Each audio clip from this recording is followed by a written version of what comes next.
The Testudo.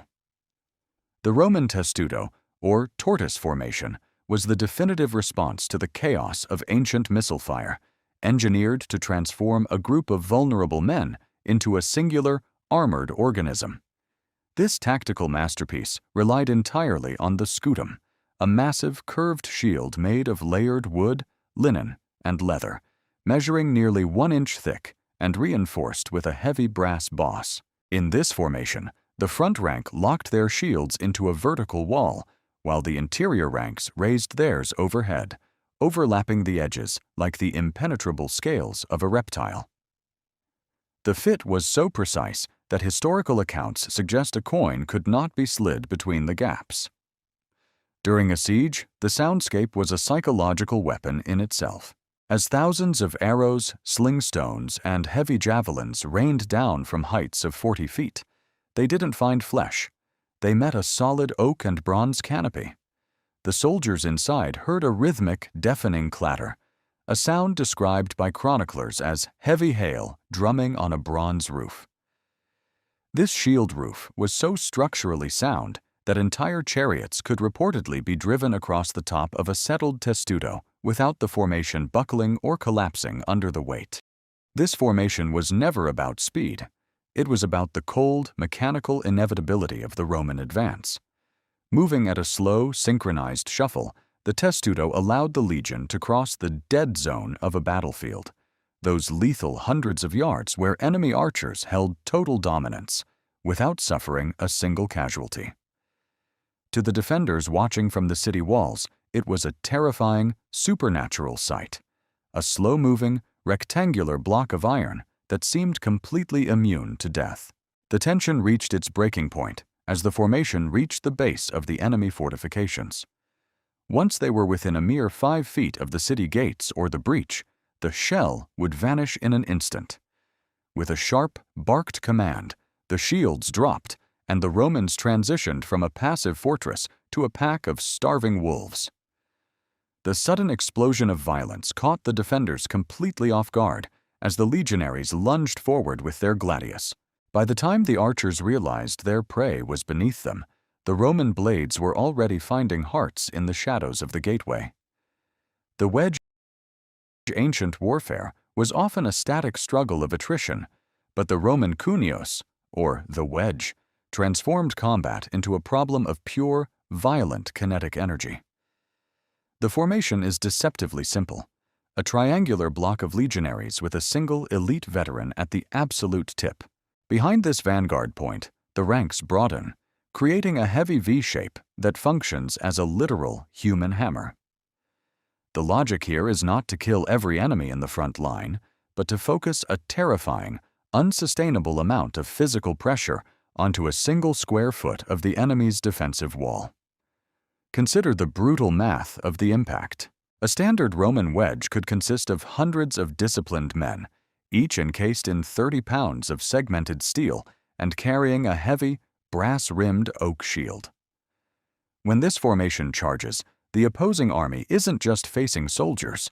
They are facing a collective moving mass of over 35,000 pounds of iron and muscle, all focused on a point thinner than a standard doorway.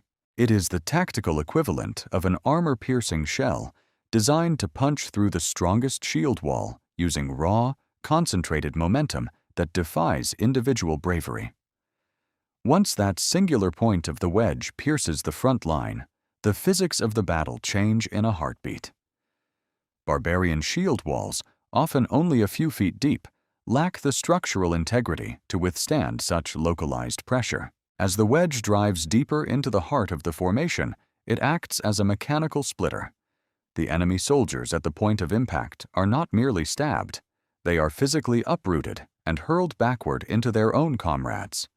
The Roman line expands aggressively from the inside out, forcing the enemy to stumble backward into their own ranks.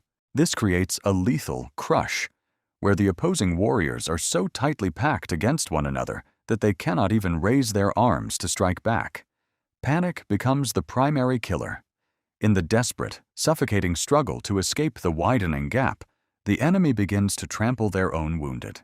A formation that was once a solid wall is transformed into two disorganized, terrified fragments, leaving them completely exposed to the Roman gladius teams that follow the wake of the drill to finish the slaughter. Triplex Acies. The Roman Republic did not treat a battle as a chaotic brawl. They treated it as a series of controlled, high-intensity pulses. To achieve this, they perfected the Triplex Acies, a triple-layered meat grinder designed to break the fundamental laws of human fatigue. Instead of a solid, brittle wall of men that could shatter under one heavy blow, the Romans deployed in a sophisticated checkerboard pattern known as the quincunx. 3 distinct ranks, the hastati, principes, and triarii, stood separated by tactical gaps ranging from 40 feet to 60 feet. To an untrained chieftain, these openings looked like glaring invitations for a breakthrough. In reality, they were pressurized corridors built for the ruthless circulation of manpower. Each block of soldiers, or maniple, functioned like a precision piston in a massive engine. This layout allowed the Roman army to breathe and recover in cycles, while the enemy suffocated under the crushing weight of their own biological exhaustion. It was a war managed as a thermodynamic system. The true horror began exactly 20 minutes into the engagement. In ancient hand-to-hand combat, human muscles fail with terrifying speed. A warrior is physically spent after only a few minutes of swinging a 3-pound blade or pushing against a 20-pound shield. Just as the enemy reached their absolute breaking point against the first line, the Roman bugles would scream. In a feat of cold-blooded discipline, the exhausted first rank would slip back through those 60-foot gaps, disappearing into the safety of the rear. Instantly, the second rank, the principes, surged forward. These men were 100% fresh. Their muscles were cold, their breath was steady, and their heavy oak shields were unmarred. The psychological impact was a death blow. The enemy, gasping for air and drenched in sweat, suddenly realized they had gained 0 ground. They were now forced to fight a completely rested, identical army that had been watching them tire out for the last half hour. It was an infinite loop of fresh violence. No amount of barbarian courage could overcome a foe that simply reset its strength every 20 minutes. If the first 2 lines failed, the enemy hit the steel wall of the Roman state, the triarii. These were the wealthiest, most experienced veterans who had survived decades of slaughter. They did not carry the short sword. They wielded heavy spears reaching 8 feet in length. Throughout the battle, they waited in a kneeling position, hidden behind their massive shields, creating a dense forest of iron points. There was an old Roman proverb for absolute desperation. It has come to the triarii. When these veterans finally stood up and leveled those 8-foot spears, it signaled the end of the game. They were the immovable insurance policy of the Republic. By the time an enemy reached this third line, they were usually too dehydrated to even lift their own weapons. To face the triarii was not a fight. It was a clinical execution. They were the final silent proof that Rome had outlasted you through the superior engineering of human endurance. You didn't lose to a better warrior. You lost to a better machine. Circumvallation and contravallation. Rome did not just conquer with the sword, it dominated with the shovel. At the Battle of Alesia in 52 BC, Julius Caesar stood before a strategic impossibility, a hilltop fortress sheltering 80,000 Gauls, while a relief force of nearly 250,000 more marched to crush his rear. Most generals would have retreated. Caesar chose to dig. He commanded his legions to build the most ambitious fortification in the history of warfare, a double-ringed prison of oak and earth. The inner line, the circumvallation, snaked for 11 miles around the city, effectively choking the life out of the defenders. But the genius lay in the outer ring, the contravallation, stretching 14 miles in circumference to face the incoming relief army. These were not mere fences. They were massive timber ramparts topped with jagged battlements, punctuated by formidable wooden towers standing 12 feet tall every 80 feet. Between these 2 concentric walls, the Roman army lived, slept, and fought, encased in a man-made fortress that turned the hunters into the hunted.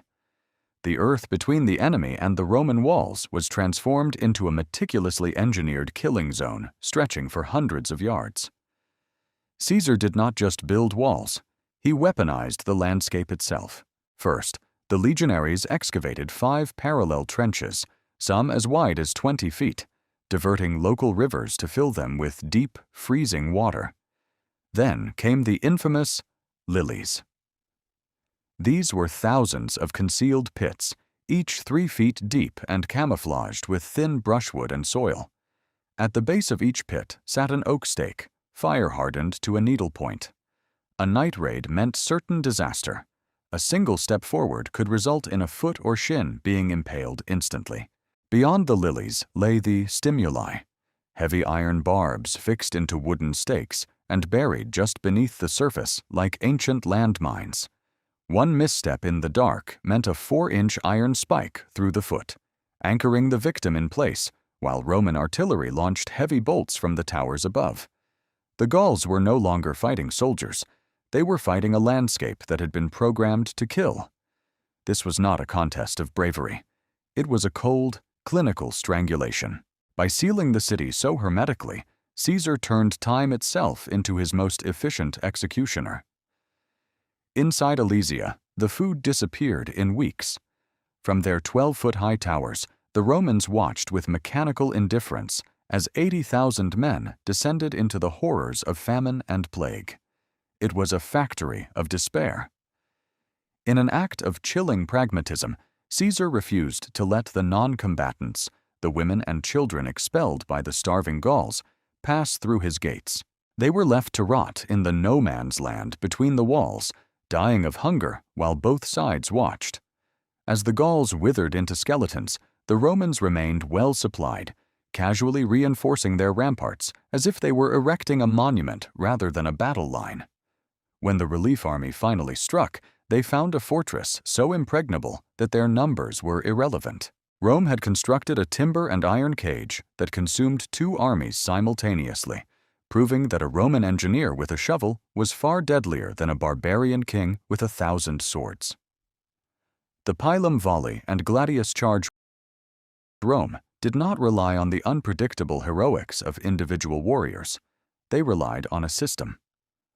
For over 500 years, the Mediterranean was governed by the cold, industrial precision of Roman death. This is the Pilum volley and the Gladius charge. It was not a mere skirmish tactic.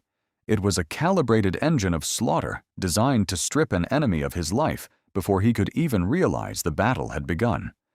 2 distinct phases. 0 wasted motion. Total, terrifying predictability in the heart of chaotic warfare.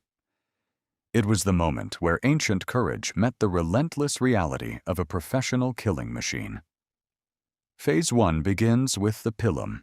Standing nearly 7 feet tall, this is arguably the most specialized projectile in military history.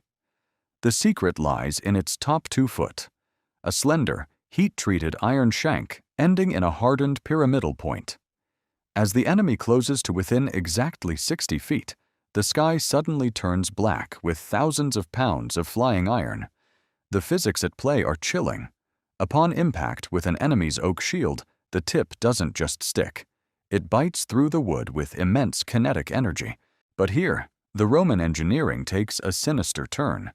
Because the long iron neck was intentionally left soft and unhardened, the momentum of the heavy wooden shaft causes the metal to buckle and bend instantly upon impact. It doesn't just hit the shield, it anchors itself. A bent pilum is a death sentence. It cannot be pulled out, and its warped shape makes it impossible to throw back. In a single heartbeat, a warrior's 20-pound shield, his primary lifeline, is transformed into a useless, dragging anchor. During the Battle of Alesia in 52 BC, Roman records describe a scene of total despair. Thousands of Gallic warriors stood paralyzed, frantically trying to wrench these iron rods from their shields as the Roman line closed in. Most were forced to discard their protection entirely.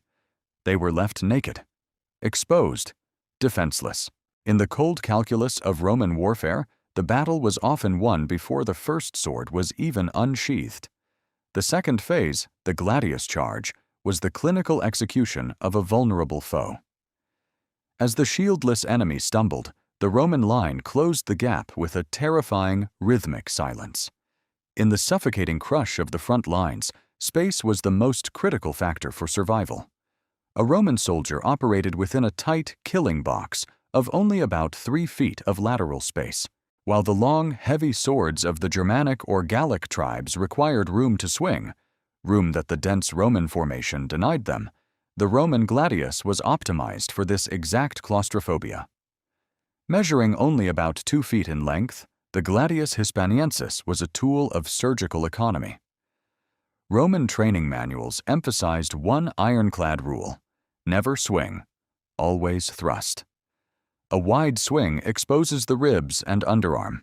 A thrust keeps the soldier protected behind his large shield. The lethal efficiency of this method is backed by a chilling anatomical reality. A thrust of just 2 inches into the abdominal cavity was almost 100% fatal in the ancient world. A 2-inch puncture with a triangular blade did more than just cut. It severed major mesenteric arteries and caused rapid internal hemorrhaging. In an era where any abdominal wound led to septic shock, the 2-foot blade was a high-frequency delivery system for a guaranteed death sentence. The aftermath of this charge was not a battlefield of heroic duels. It was a factory floor of carnage. The legion did not break ranks to chase individual glory. Instead, they moved in a synchronized, relentless press, stepping over the fallen with the mechanical indifference of a modern conveyor belt. They didn't just defeat their enemies, they processed them into history.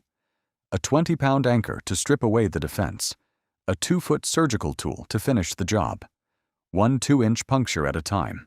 This combination remains the most efficient, cold-blooded system of infantry slaughter ever devised by the human mind.